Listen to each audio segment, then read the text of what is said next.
So magandang araw. Nga po pala ulit si Mr. Rod Madrid, Global Pinoy Solution. So today we're going to discuss about VLAN basic configuration using access and trunk. So sa video training na to, before we start is kailangan ko po na kayong bigyan ng at least knowledge about yung tinatawag na po nating VLAN. So ang VLAN is a virtual LAN, separate a layer 2 switch into multiple broadcast domains. So, yan po ang eksaktong trabaho ng VLAN. But in the same time, isa po siya sa pinakamagandang implementation na available ngayon sa market and sa network infrastructure. Kung makikita nyo po sa drawing natin, meron na po tayong ready drawings.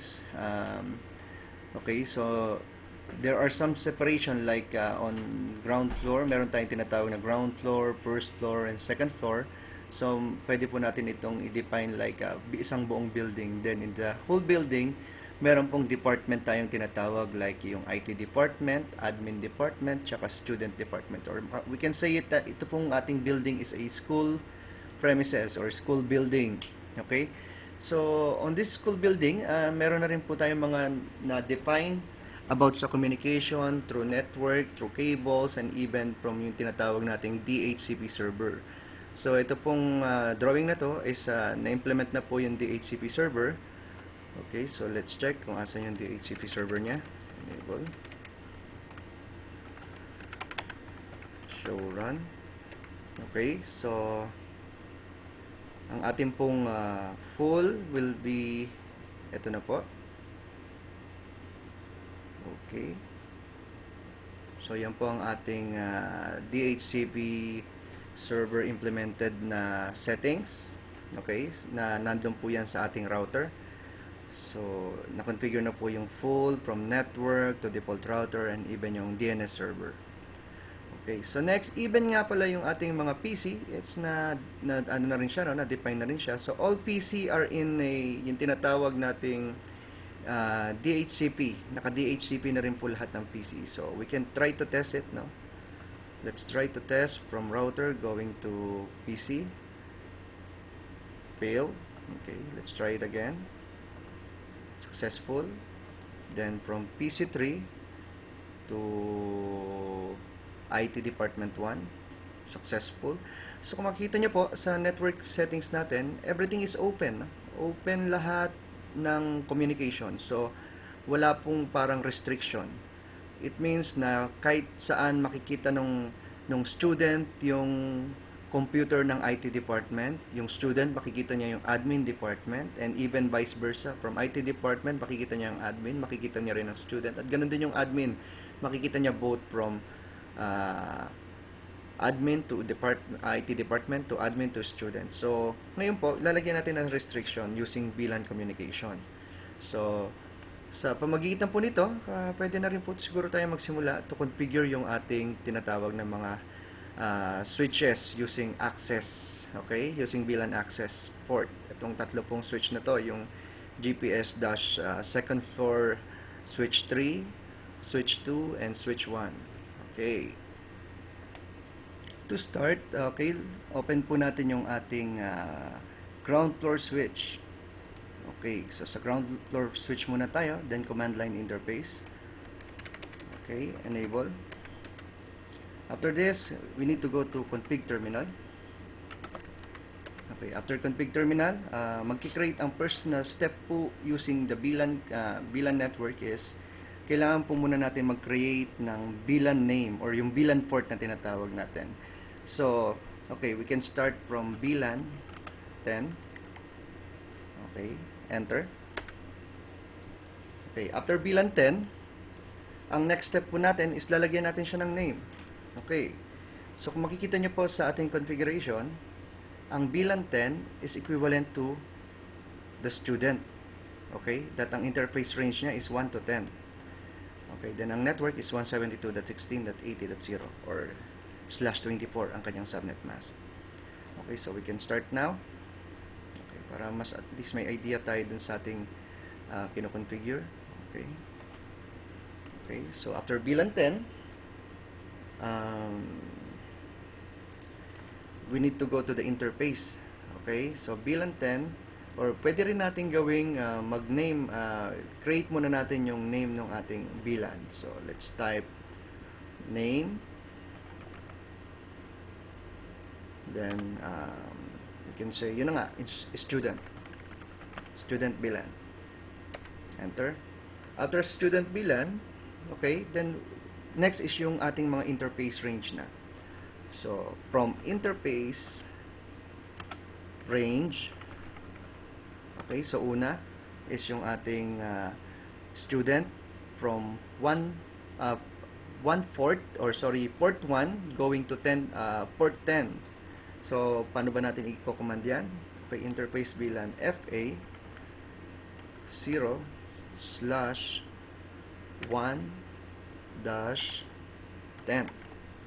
Okay, then enter. Okay, so nandun na tayo ngayon sa loob ng interface VLAN.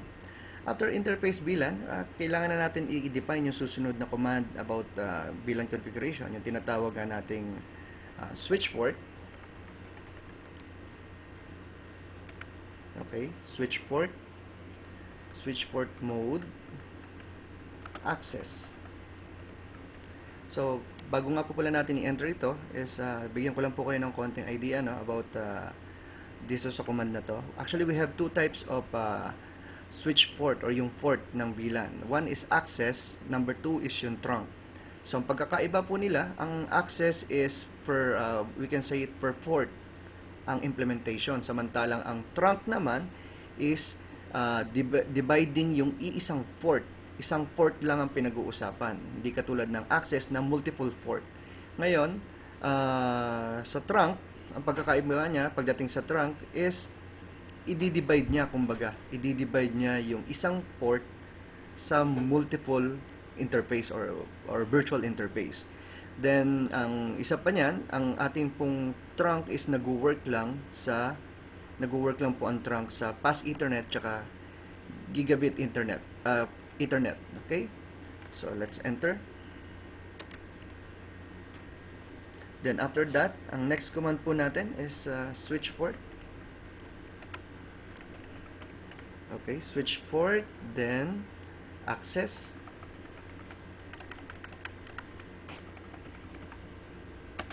VLAN 10. Okay, so enter. Okay, next is yung tinatawag naman po nating VLAN 20.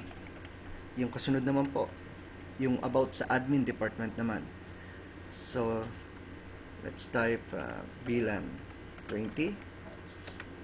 Name will be admin. Okay. After that, yung is interface range, kung saan magwo-work yung VLAN admin or VLAN 20 admin. Okay, so ito naman po mag-start from 11 to 20. So, let's start interface range FA 0/11 to 20. Okay, enter. Then after that, ganun din. So, gagawin din natin ang kanyang mode will be access. So, switch port mode access. Okay. Next is another command is switch port access VLAN 20. Okay, VLAN 20. Enter. Okay, so next is yung isa pang VLAN about IT department naman. Okay, so exit. The next type VLAN 30. After VLAN 30, name. Okay, name will be IT Dev or IT department. So ayaw nyo ng space. IT Dev. Okay, then after that, yung ating interface range. So, interface range FA 0/21 to 23. Enter. Okay. Then end.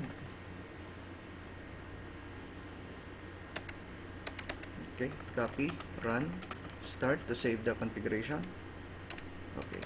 So we're done on ating router, sorry, yung switch 1. Done na po tayo sa switch 1. So let's move from switch 2, yung sa second floor. But of course, same configuration din po ang gagamitin natin. Okay? So same configuration. So let's start.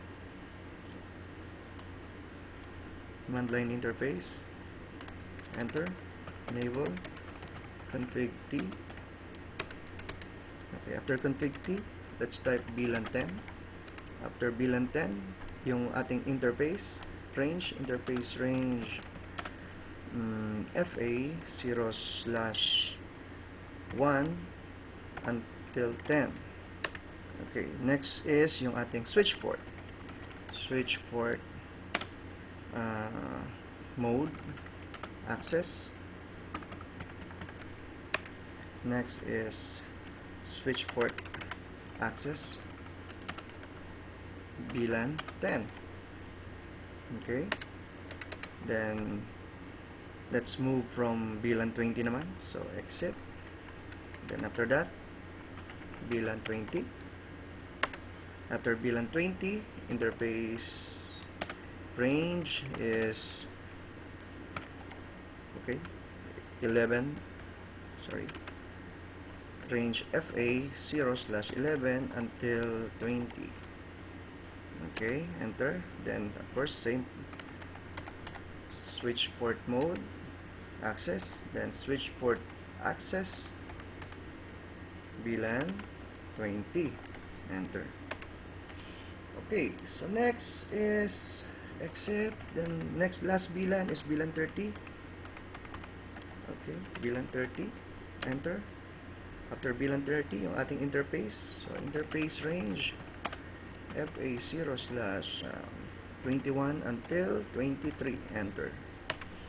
Next is switch port mode. Okay, then switch port access vlan 30, enter. And copy, run, start to save the configuration. Okay, so last switch is enable yung ating pong second floor switch.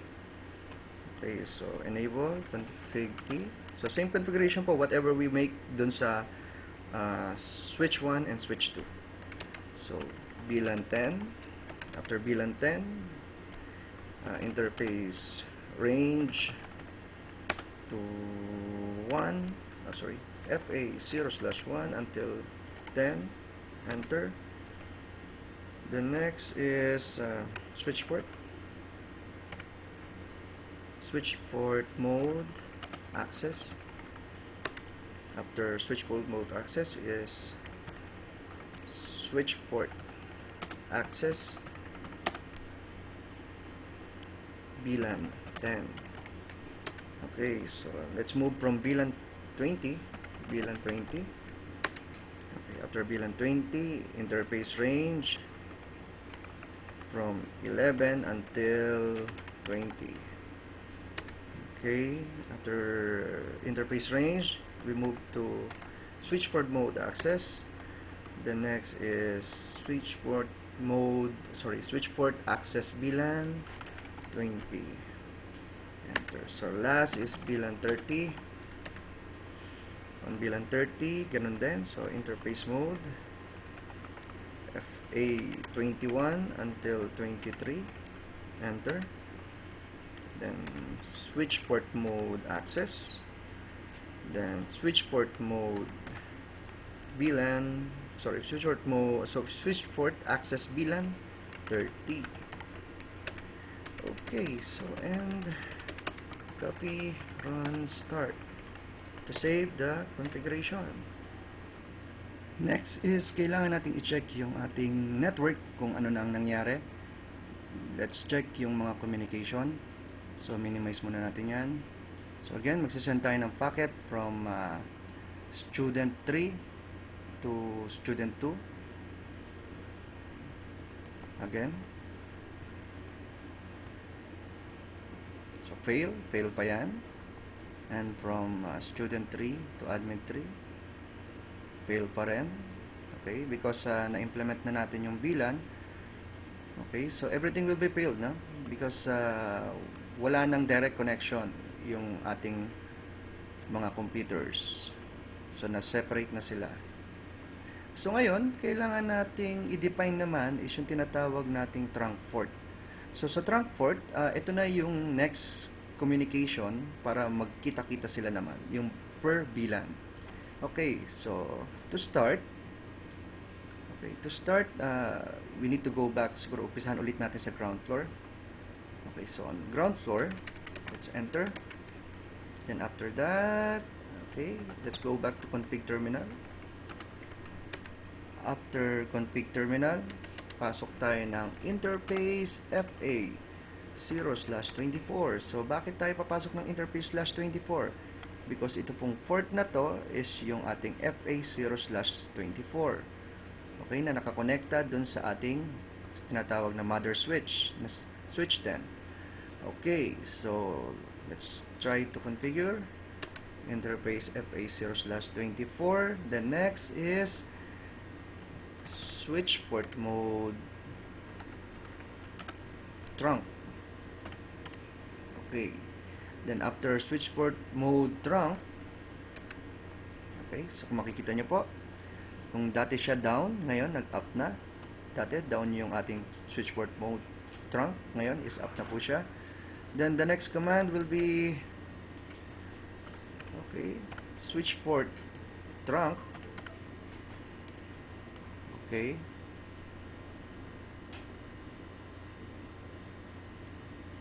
allowed VLAN all. So yan po yung pinaka full command natin. Okay, so switch port allowed VLAN all, enter. So then end, copy, run, start. Okay, so let's move from another switch 2. So same command, config T, then interface FA 0/24. Then okay, the next is yung ating switch port mode trunk, enter. After switch port mode trunk, let's move to switch port mode trunk allowed VLAN all. Okay, so it means magiging open na yung communication between those network and VLAN. Okay, then enter and copy, run, start. Okay, so next switch will be same command, config T. After config T, interface FA /0/24. The next, okay, yung switch port natin, switch port mode trunk. Okay, then switch port trunk allowed VLAN all, enter, and copy, run, start. Okay, next to finalize, okay, yung ating namang mother switch, yung switch 10. So let's go to command line interface, then enable config terminal. Then after that, yung interface kung saan nakakonect yung ating tatlong switch. So tignan muna natin, no? Double check natin. So ayan po, na-connect yung ating mga interface ng tatlong switch na to sa port 1, 2, and 3. Okay, port 1, 2, and 3. So again, let's move config terminal, then interface range FA 0/1 until 3. Then enter.